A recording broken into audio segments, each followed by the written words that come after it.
Tonight, the Supreme Court takes on the fate of TV. Samsung's new mobile OS is not in the U.S., and one online retailer's one-day sales using Bitcoins. Tech News Tonight is next. This is Twit.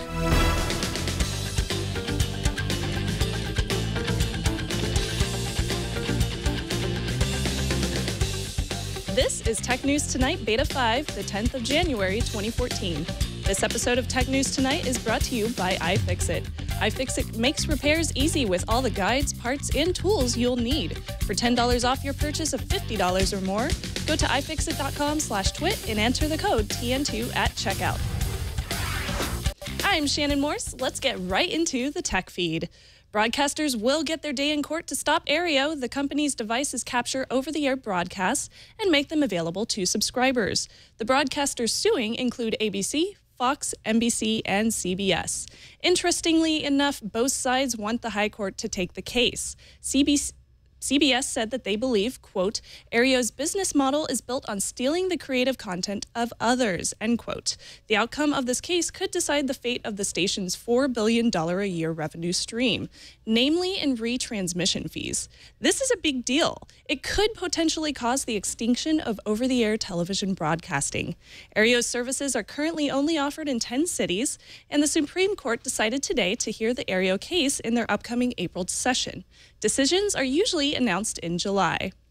Samsung will soon offer phones running an alternative to Android, but not in the U.S. Our morning news show, Tech News Today, reported yesterday that the first phones powered by the Tizen mobile operating system will probably ship in March.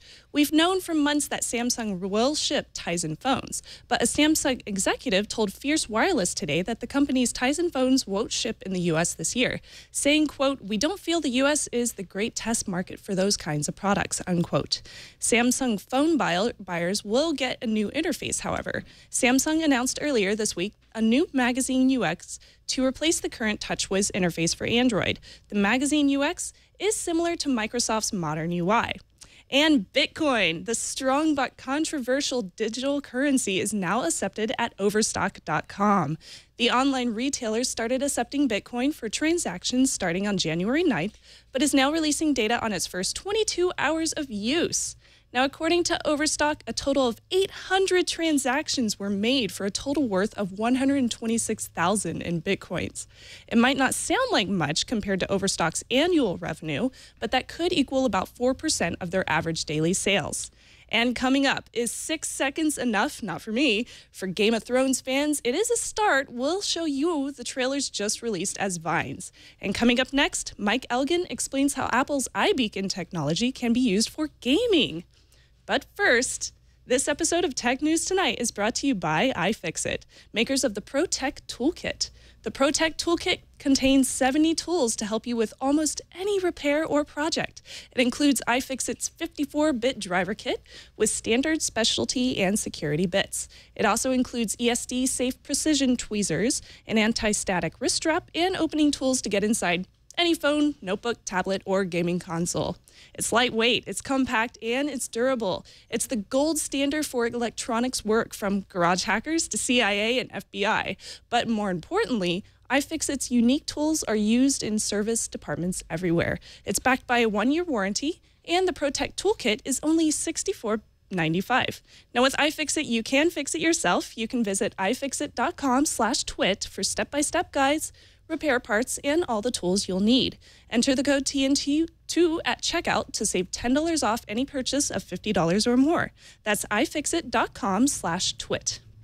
And now, tonight, we take a deep dive into Apple's iBeacon. We have seen some interesting and unexpected uses for Apple's new iBeacon system recently.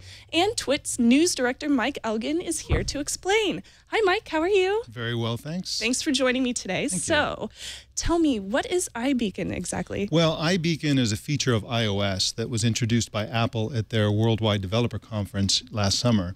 And what it does is it does the equivalent of GPS, but indoors. So it's sort of indoor GPS. It's very, very refined in the sense that it can tell where you are indoors within a foot or two, maybe.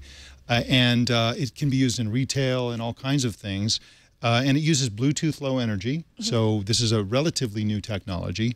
And the big news is that every Apple device since the iPhone 4S can function as a beacon, essentially a server, if you will, for this this technology. That's really cool. So you do mention that there are some new uses for it? Yeah, normally we've been talking about iBeacon as something for retail. So you walk into a department store and you walk around with your phone, and if you go up to a certain section, let's say you're in the refrigerator section, a thing might pop up on your phone telling you about the refrigerators. It knows you're in that section.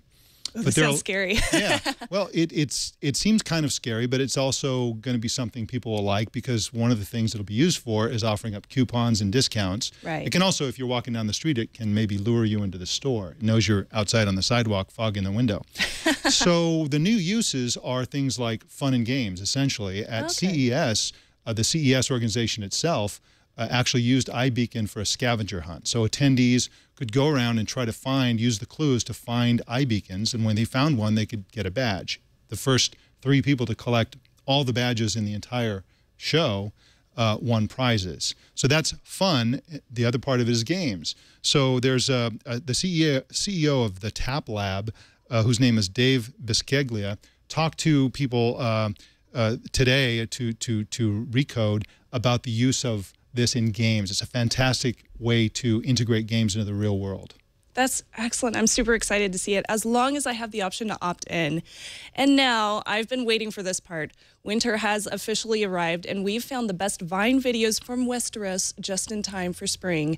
HBO's Game of Thrones is coming back on April 6th for season 4, and they feature several 6-second Vines to tease the new season. The total, there are about 20 seconds worth of swords storming and kings clashing, with a little bit of Tyrion Lannister, Jon Snow, and my favorite Daenerys Targaryen mixed in. The scenes are pretty much spoiler-free, but the full trailer will be available on Sunday night, and I cannot wait to see that one. That's about it for this edition of Tech News Tonight. And of course, if you haven't already, don't forget to subscribe to this podcast at twit.tv/TN2. I'm Shannon Morse. Stay classy, internets. Bandwidth for Tech News Tonight is brought to you by Cashfly.com.